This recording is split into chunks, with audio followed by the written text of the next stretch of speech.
The views and opinions expressed on America's Workforce Union podcast and its digital media channels are solely those of the speakers and do not necessarily represent the views and opinions of the producers or sponsors.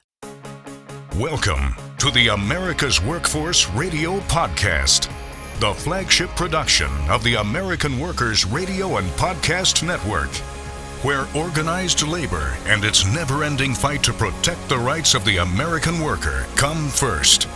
Now, presented by LIUNA, Laborers International Union of North America. Here's your host, Ed Flash Ferentz. A win for the United Auto Workers in Wisconsin. REI workers launching a boycott in response to negotiations going back to 2022. And today on the show, IATSE Local 22 in Washington, D.C. Welcome to the Thursday, May 14th edition of America's Workforce, where we're available on at least 5 platforms, including YouTube, Apple Podcasts, iHeartRadio, Spotify, and Pandora. We have 2 guests joining us on the show today. Our featured guests, Nick Arancibia and Ryan Chavka. Now, Nick is a vice president for IATSE Local 22. He's been in that position for about 3 years now. He's also been the head of the regional theater organizing in the Washington, D.C. metro area with successful, keyword, successful organizing drives at the Signature Theater, the Shakespeare Theater, and now the Arena Stage. Now, Nick is going to be joined by Ryan Chavka, who is the head of organizing. Mind you, this is the 3rd theater, the Arena Stage, the 3rd theater that Local 22 has organized in the last 6 years. The first being Signature in 2020, Shakespeare in 2022. So it's been a snowball theory, says Nick, where each success has allowed for the other to build on it and be an easier process. And we're going to talk about all of that with Nick and Ryan here as our featured guests right here on America's Workforce. I always like to start off the day with a good story about organizing, successful organizing, and the 2 are going to talk about that and more. Now, a brief look into the world of labor, this segment brought to you by Boyd Watterson Asset Management. You can find more at boydwatterson.com. Unionized workers at REI have launched a consumer boycott in response to stalled contract talks with the outdoor equipment retailer. The union representing the workers, that would be the United Food and Commercial Workers, has called for a boycott of REI's annual anniversary sale with the support of 70,000 REI members. Going back 4 years, since 2022, 11 REI stores have voted to unionize, but the parties have yet to reach a first contract. Last September 2025, the company settled an unfair labor practice charge with the NLRB, in which the store manager of the Berkeley, California location was accused of threatening employees if they voted to unionize, unlawfully bypassing the union with regard to the elimination of wage increases and benefits, as well as changing COVID policies, terminating unit employees without bargaining with the union, and failing to pay bonuses.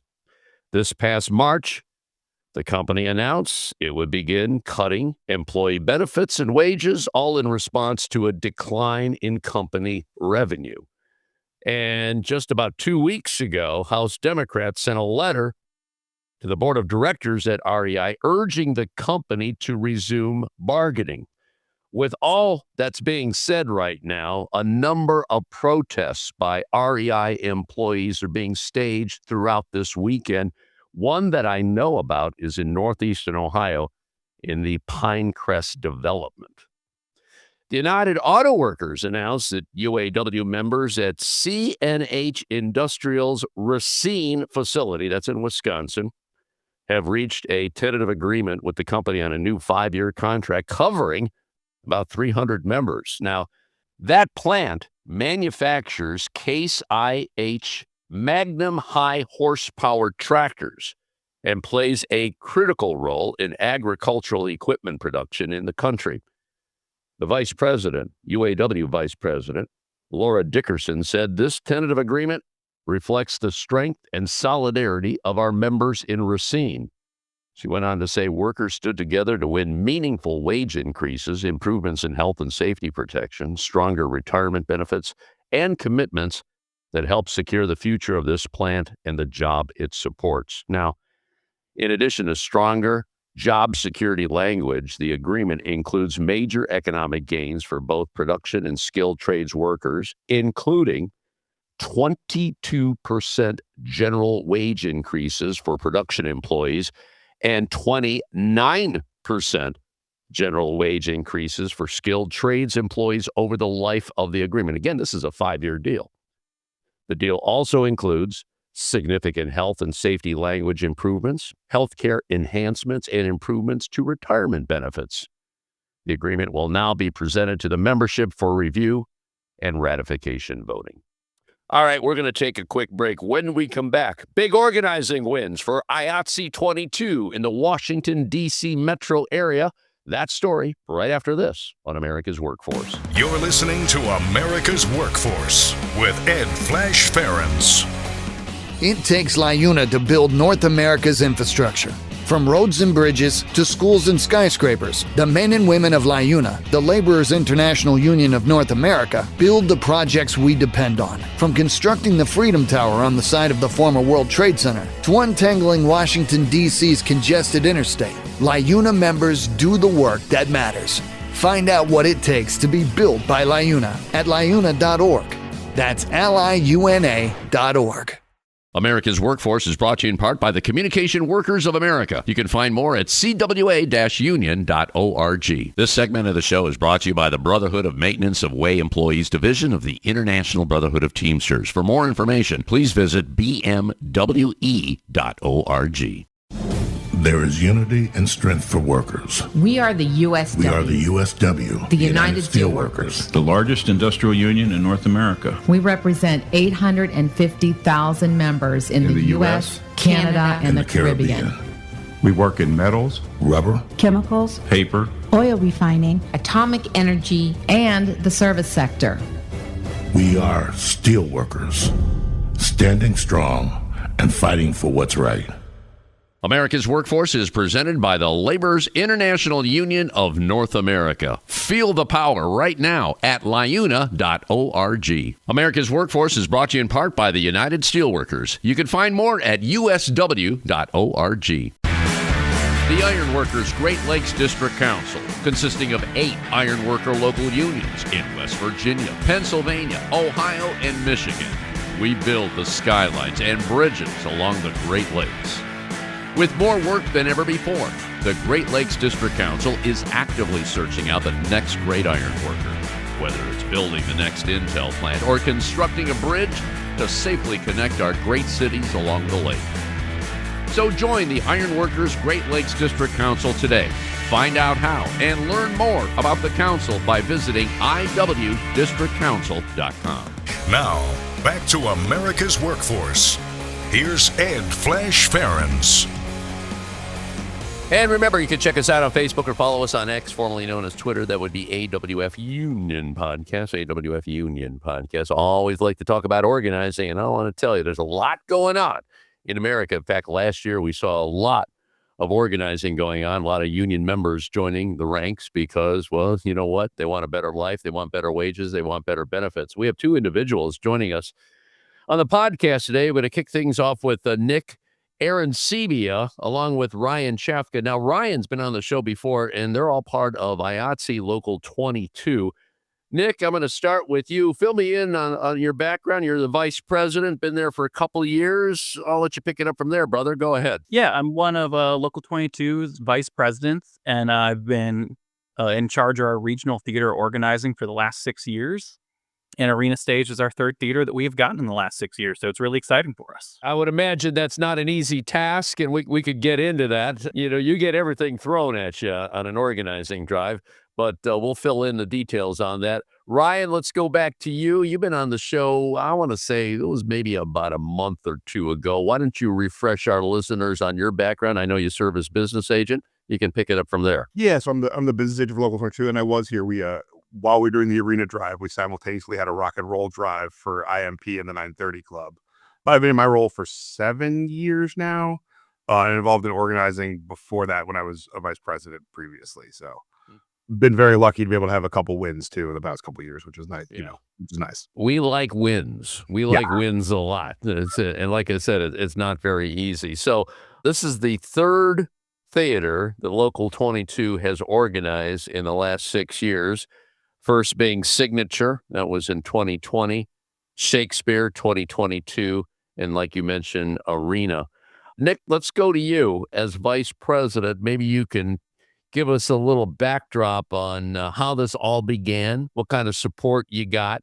It takes a community, you know that. It definitely does. So it was kind of funny. I started working with IATSE Local 22 at the end of 2017 when I left a full-time job, and I was working down at the Signature Theater while I was starting to work in the Local 22 referral system. And they were starting to ask me questions, and I could answer some of the questions. And it was a whole bunch of, some jokes and then some questions that got real serious about healthcare and retirement. And they started getting interested. And so Ryan and I think, spoke with the workers down there for about 18 months or so, off and on, answering questions. Then when Ryan became the business agent and officially got handed off to me, all the carpenters I've been working down there with, 24 hours later said, "Hey, we're all going to quit. How quickly can we unionize?"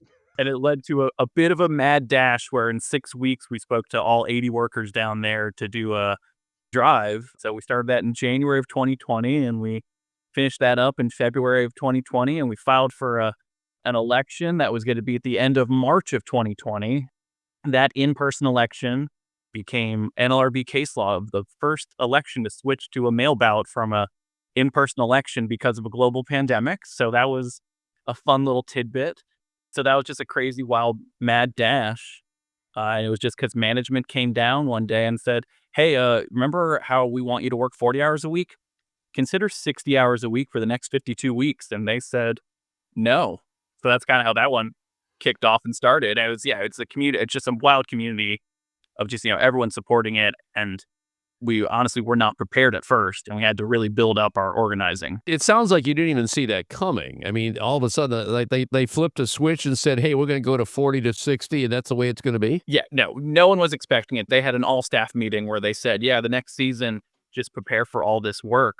And so they started preparing for all this, and so they were unprepared to be told, like, "Hey, just expect overtime for the entire year. Just expect no days off." And they're like, "Well, what about the weeks where we already have to work overtime?" They went, "Well, just expect more overtime." And so they were completely caught off guard, and they called us, and we were completely caught off guard because Ryan sent a very nice text message being like, "Hey, I'm going to be busy, but Nick, if you got questions, you want to keep talking to him, absolutely keep talking to him. We're definitely interested in keeping this going." And then they called me and they're like, "We want to go right now." And Ryan and I both kind of made faces at each other of, well, I guess this is what we're doing today. They laid this on both of you at the same time. Ryan, let's go to you because I'd like to hear your perspective. I was 7 weeks into my new job as business agent and trying to figure out all the ramifications of that. And then that dropped and was quite surprising. Nick called me and was like, "Hey, they want to start now." And I was like, "What do you mean start?" They're like, "They want to sign cards now." And I was like, "Wait, what?" So it was a little dumbfounding. That one really laid the groundwork for those next two, the Arena, Shakespeare, and Signature are all part of the League of Regional Theaters. So they're really all interconnected. That one foundation really helped laid the groundwork for the next two in succession. But that first one was hectic and caught off guard. And then there was a pandemic in the middle of it. And they went from 60 hours a week to not that very quickly in mid-March when we shut down completely. I've done a lot of shows on America's Workforce. I've been doing this show going back to the late 90s. And I have to agree with both of you. When that pandemic hit, it was a game changer. We saw so many people saying, "You know what? Enough is enough." Many of them, frontline workers, grocery workers. We did an interview with an organizer who's now on staff with the Starbucks Workers United Union, who didn't even know about unions and, liked the company. And then all of a sudden the company started screwing over workers. And that's when she got involved and said, "You know what? I got to do something about this." And now she's working for the union. But that pandemic especially in your industry, in theaters, because everything was shut down. Then it comes back roaring and they expect you to do all this work. One of the things I want to talk about is systemic pay inequity. Nick, I think I'm going to throw this at you. What's maybe you can give us some details on that. Yeah, it was something that we've known in our industry. I mean, our union started 131 years ago, 132, over 100 years. It's been a while. In the past, men got paid more than women. That's, something that is history, not something I can change at 34. It's been just compounding on our industry. And historically, there are crafts that are more female dominated: wardrobe, costume, hair, makeup, and wigs. And they just in the theater generally get paid less. So that was one thing that at Signature Theater we were very cognizant of and made sure to rectify and be like, hey, it's about responsibility. It's not about craft. We encountered the exact same thing at the Shakespeare Theater, where, again, these primary female dominated crafts got paid less. And one of the big kicking off incidents at Arena is they did this whole pay study to try to get pay equity after the pandemic. After this 18-month study, they came back and they said, great, here's what everyone should make. And all the workers kind of got together and talked. Again, all the female dominated crafts in our industry were paid less. And they went back to management and they went, hey, what gives? Why are they paid less? And they went, oh, well, the pay study looked across all the different theaters in the country and they saw that this was the going rate for this work. So this is what we've determined is an appropriate wage. And they went, well, wait, but the inherent built-in sexism of our history. And they went, well, but this is what the consultants say is the going rate for this sort of work. And they're like, but you're missing our, okay. And so they realized that, even as they are an amazing internally organized group, they realized they couldn't get to management to understand. They went, well, I guess we need to unionize because it's there and it's kind of a dirty secret. And management gets offended every time we bring it up. They're like, oh, well, we're not sexist. And we're like, we're not saying you are, but we're saying you've taken over in this industry that just has it built in. It sounds like they bring in the consultants to substantiate the fact that pay inequity is okay. It sounds like, right? Yeah. Oh, yeah. Wow. They say, oh, well, this happens at every other theater, so why shouldn't it happen here? Right.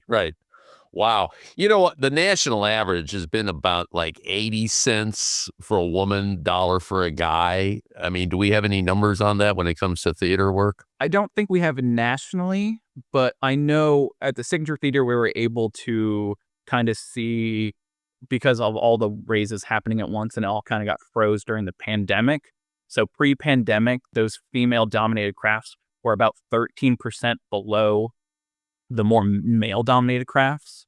Mm-hmm. And that's only, a tiny microcosm. This isn't to say that this is the national outlook on it. There was definitely a noticeable difference. One of the things we did notice there, too, was in those historically female-dominated crafts, those were the ones that people had gone the longest without raises, just because some of the individuals weren't good at speaking up for, you know what I mean? Oh, I make what I make and didn't want to ask for a raise. Yeah. Which can happen anywhere, but that's one of the biggest advantages we've always said in our field with our local is having built-in raises every year for the theater industry is critical, because if you don't, people are not great about speaking up for themselves. Let me ask you this, Ryan, with the fact that you organize there, what you just said, I know a lot of people are afraid and they're intimidated. Let's be honest about that. But when the union comes in there, are they speaking out? I mean, obviously they spoke out when it went from 40 hours to 60 hours and say, hey, enough is enough. We got to do something here. But having that union to back you up makes a big difference. Maybe you could speak to that. Well, yeah, certainly. We've definitely noticed a huge shift down there. The workers at Signature, obviously, through the union contract, and come to me, and I'm one of the primary. Part of my job as business agent is being the interface to the company, to company management. Somebody called me, I can't remember if Signature or Shakespeare now, asking about this, well, for this type of, this is a very specific, for this type of call, shouldn't we get a different pay structure because the contract says XYZ thing? And I had to look and dig, and it turned out they were actually wrong. But to even raise that kind of question 5 years ago, they would have never questioned management at all. They'd be oh, we don't get paid for that, or oh, that's just the same thing, no problem. So the person brought to me was yeah, 3 or 4 of us were sitting around talking, and we think this means this because of, again, this is very technical contract stuff.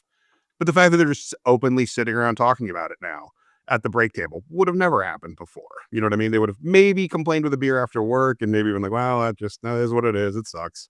We've noticed, and again, obviously we weren't down there before. I wasn't down there before, but we've definitely noticed a huge shift in people being much more willing to stand up and be like, hey, why is it this way? Why have we always done stuff this way historically? Gentlemen, I got to take a quick break here. We have two featured guests on the show today, Nick Arancibia, along with Ryan Chavka. Now, Nick is the vice president of IATSE Local 22, and Ryan is a business agent. More to come from both right after this on America's Workforce. Don't go away. This is America's Workforce. More shows available at awfradio.com. America's Workforce Radio is sponsored in part by the International Union of Painters and Allied Trades, District Council 6, representing painters, glazers, drywall finishers, and sign and display industry workers. They remind you that belonging to a union is your right as an American. America's Workforce is brought to you in part by the Ironworkers. You can find more at ironworkers.org. It takes LiUNA to power North America with affordable energy. The men and women of LiUNA, the Laborers International Union of North America, have the skills needed to build and maintain oil, natural gas, nuclear, solar, and wind projects that are shaping America's energy future. From new energy tech to retrofitted facilities, LiUNA members do it all. Find out what it takes to be powered by LiUNA at liuna.org. That's liuna.org. America's Workforce is brought to you in part by the International Federation of Professional and Technical Engineers. You can find more at ifpte.org. America's Workforce is sponsored in part by Boyd Watterson Asset Management, LLC. Find out more about our investment solutions tailored to meet the needs of Taft-Hartley funds at boydwatterson.com. Founded in 1887, the Brotherhood of Maintenance of Way Employees Division of the International Brotherhood of Teamsters represents the employees responsible for tirelessly constructing and maintaining the national rail system in America. For more than a century, the Brotherhood of Maintenance of Way Employees has proven they have what it takes to protect its members and meet the ever-changing challenges of the rail industry. Today, the BMWED continues to fight for job security, fair wages, better benefits, and safer, more modern work environments. For more information, please visit bmwe.org. Blue Cross and Blue Shield companies formed out of a need to provide affordable health care to teachers, to loggers, and miners. Back in 1965, the Blues developed the National Labor Office to strengthen its commitment to organized labor. Blue Cross Blue Shield's National Labor Office remains focused on America's workers, advocating for affordable and equitable health care, partnering with strategic alliances to provide industry-leading products and services, and proudly serving more than 18 million unionized workers, retirees, and their families, all working hard for America's working families, for the health of America. You can learn more by following them at Blue Labor on LinkedIn and X, formerly known as Twitter. America's Workforce is brought to you in part by the International Brotherhood of Teamsters, where you can find more at teamster.org. Now, back to Ed Flash Ferens with America's Workforce. And don't forget, you can check us out on at least 5 platforms. That includes YouTube, Apple Podcasts, iHeartRadio, Spotify, and Pandora. When you get an opportunity, here's what you do. Just sign up and receive our shows on a regular basis and give us a rating. We'll always appreciate those 5-star ratings, so please keep them coming. We also appreciate you as a listener of America's Workforce, keeping us for 3 years in a row, the #1 union podcast in America. I like that. Lots going on with unions, and you hear it right here on America's Workforce. We have 2 featured guests on the show today, Nick Arancibia and Ryan Chavka. They're both members of Local 22 of the International Association of Theatrical and Stage Employees, a national union that's been around for a long time, over 130 years. I'm sure some days feel like 130 years with you guys over there. We're talking about organizing. The good news, we got 3 theaters that have organized in the last 6 years. And this is primarily in the D.C. area we're talking about, correct? Yes, that's correct. 2 of them are in D.C., and the Signature Theater is in Arlington, Virginia, so just across the river from D.C., and then the Shakespeare Theater is in the downtown heart of D.C. by Metro Center, and Arena Stage is over by the Wharf in Washington, D.C. Okay, organizing is one thing. Getting a first contract is another. Nick, I'm going to turn that over to you. That one is tough. The other is a tougher one. Where do we stand? We have contracts at Signature and Shakespeare. We actually just negotiated our second term of our contract at the Signature Theater. And next year we'll be coming up on the end of our first term for the Shakespeare Theater, which would be great. Arena, we are heading into beginning negotiations in the next month or so. I'll say I'm really excited because, Signature, it was about teaching everyone there right off the bat what's negotiations, what's this look like going into a union negotiations. Shakespeare, there were some of the part-time employees that worked between the three theaters that had a little bit of idea what was going on. At Arena Stage, we actually had one of our key internal organizers leave Shakespeare and go to Arena, was fully aware of what it's like to work under a contract, was there for the tail end of negotiations. And so we're excited to go into this negotiations with our workforce just having a better idea of what it's like to do a first new contract. Because it's for people who haven't had to negotiate a first contract, you have to go over every single detail. And I think I got told the average first contract takes 25 months to negotiate. We're in for our next marathon of getting through this slog. Yeah. But we're excited. Yeah, that's 2 years there, more than 2 years. And it gets very frustrating. And there's so many places that, they organize. And by the time they get that first contract, most of the people aren't even working there anymore. So that's just the state of things today when it comes to organizing and union activity. These contracts here, you get the one that you start off with. Does it become kind of like a pattern for the other theaters? Everything is a little bit different, but how different are they really? There are definitely some nuances that are very specific to the theaters, but very much this has been a building blocks of, oh, hey, we see what this one theater has. We like these aspects of it. These aspects don't work for us.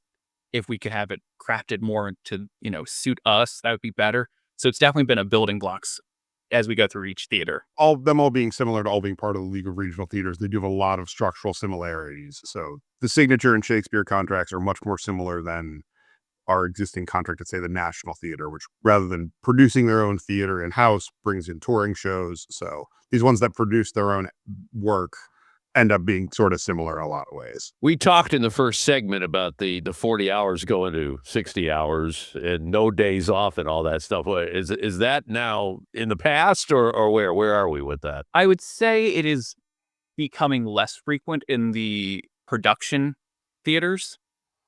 As Ryan was mentioning, the National Theater, which is a Roadhouse style, which is presenting tours. Broadway tours, other pre-done shows that come in ready to go rather than building all of the scenery from scratch, like they redo. That whole world is still, it can sometimes be, every day of the week and all kinds of crazy hours, but it's a different mindset and a different world. But in the production theaters, it's moving away from that because, frankly, the work after the pandemic, everyone went, I kind of like being at home. I kind of like my hobbies. I kind of like doing these things. And there is a significant pay difference between the presenting of Broadway tours than there is doing the self-produced theater. A lot of that frankly has gone away because the mentality is changing because of our contracts at Signature and Shakespeare. We have language in there that makes it really expensive if they don't get a day off once a week. If they want to work them, I think of this fondly at the Signature Theater after we got the contract. I heard about the costume shop having to work 32 days in a row. And I went, oh my God, I need to go check in on them, see how they're doing. And I went down there and they were all in high spirits. And I went, what's going on? They're like, well, in this contract we have after 8 days in a row, we're in overtime until they give us a full day off. I went, right? Like, we just made like 22 days of overtime in a row. Wow. They're like, oh, okay. They're like, yeah, it kind of sucks. My first day off, I went home and my dishwasher was broken. And I went, well, I actually have the money to just get this repaired. This wouldn't have ever happened in the past, but I just been making overtime for 3 weeks, so a little bit over 3 weeks. And I'm like, oh, so everyone's kind of fine. They're like, they're all a little tired, but they all feel compensated for the first time ever. If I was in that position, I'd just throw that one out and buy a new one if I'm making that kind of money. Wow. I think you just piqued the interest of a lot of people that are going to listen to this podcast here and share it and say, hey, do you hear what those guys did at Local 22? I want to do that. If you're going to work me to death, I want overtime every day. I love that. Yeah. Till you give me a day off. Like, everyone has, deserves that day off because, you don't have the day off, doing laundry, you're probably taking in, a lot more takeout, you're not cooking for yourself. It costs more. So you should get more money. Yeah, you should. And there's got to come sometime a breaking point on that. Management is going to, okay, wait a minute, we got to work this out here because this is going a little too far. Yeah, and the rule did what it was meant to do after those first couple months where that happened a bunch. They're like, all right, let's get an extra person or let's figure out how to make it so we're not doing this all the time. Yeah. Which is what the rule's there for, You know what this conversation brings up? It's work-life balance. Ever since the pandemic, we're hearing a whole lot more about work-life balance. Obviously, we need to work. We need a job. We got to pay the bills. We got to pay the rent. You got to do all that kind of stuff. But it comes to the point where you need some breathing time. You want to spend some time with your kids. If you have kids, you want to go to those games. I mean, birthday parties, you think about all that kind of stuff. And I just like to ask both of you if you think that that's starting to become more popular. I mean, I'm sure you communicate with a lot of other people, other unions as well. Do you see that trend continuing? Ryan, I'm going to start with you on that one. I certainly do. And I don't think it was ever unpopular. I think for our industry, at least, we got to a weird point after the financial crisis in 2008 where everybody kind of forgot that you were supposed to, if somebody asked for a day off, even, historically, when I was first starting in the early 2000s, if you needed an extra day off at a company, you'd be like, hey, man, I got to go take my cat to the vet. They'd be like, yeah, sure. And then we noticed this trend after the financial crisis that's all that sort of leeway with workers just kind of stopped. And you're like, well, the company wasn't doing as well, so you're expected to just put in the time and do it. And that seemed to last about a decade, and everybody's really over it now, time where they need time. If you weren't going to be polite and do it friendly before, then we'll just make you do it via contract now. We're going to get the time one way or another. So, but yeah, we're definitely noticing people talking about it more. Because I think it just used to happen in society. People were better about like, oh, you need a day, just take a day. And now they're like, well, that's lost time and that's lost revenue and that's unacceptable. So everybody's like, well, I'm not dying for you. I don't need this job that much, Yeah. Nick, how do you feel about that? I'll relate it to kind of what I see with bargaining these new contracts, because generally speaking, the workers are younger than me. And a lot of them are like, yeah, more money would be great, but we're really interested in these working conditions so we can have that balance. So that's really what a lot of their driving for is that work-life balance and wanting to make sure there are rules protecting them, because they see they'll have their rules and they'll get carved away and taken away slowly but surely. And they're like, no, I want to be able to go do these things. I want to know my schedule so I can plan things. I want to know these things. And I'm seeing that just on this younger workforce that's just there. Obviously, money is important. We need it. Capitalism is the problem. But they are very interested in making sure that it's not just the money that's worthwhile to them while they're working. Right. Gotcha. Well, I thank you both for joining us here on America's Workforce. I have to ask, as we wrap this up, what's next in obviously you're working on that contract with Arena. What do you see down the future here as far as, the fact that you've got these 3 theaters in the last 6 years, that's quite an accomplishment. It sends a message to others out there listening to the show that, hey, you know what? We can make things better if we go union. Maybe we can speak to that. I'm going to throw this one at you here, Ryan. I'm sure, with what's happening in the D.C. area is going to be happening in other parts of America. What do you think? Oh, that's definitely true. Yeah. For us locally, our between this and the IMP drive we were doing for the rock and roll venues, the next step is getting contracts set up for both of these, because that's going to eat up pretty much all of our time. After that, we're looking at other venues in the area. There's certainly something to be said for momentum. Once you organize, even talking about organizing, for us 10 years ago was just this thing that we wanted to do and we thought it would be cool.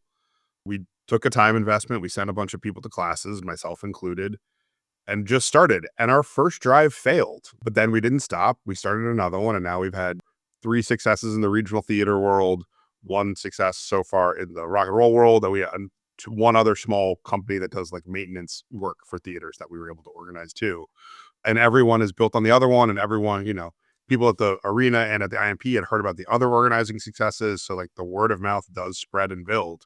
And while it's kind of scary at first, if you haven't done it, it's absolutely worth it. In the end, it'll make your union stronger and help the work, which is our whole job. Yeah, even though you lose that first crack at it, I mean, you learn a lot. You learn a lot in doing that. Nick, I'm going to throw it to you for the last word. What do you think moving forward? I mean, kind of to echo Ryan, we've got to handle what's on our plate right now. I mean, looking at more of the rock and roll scene in DC, I mean, I'm not to say that the theater workers don't know to contact us, but people will contact us and ask us, questions and looking at, oh, hey, I want to go on tour. How do I make going on tour? Like, get a union contract for myself going on tour.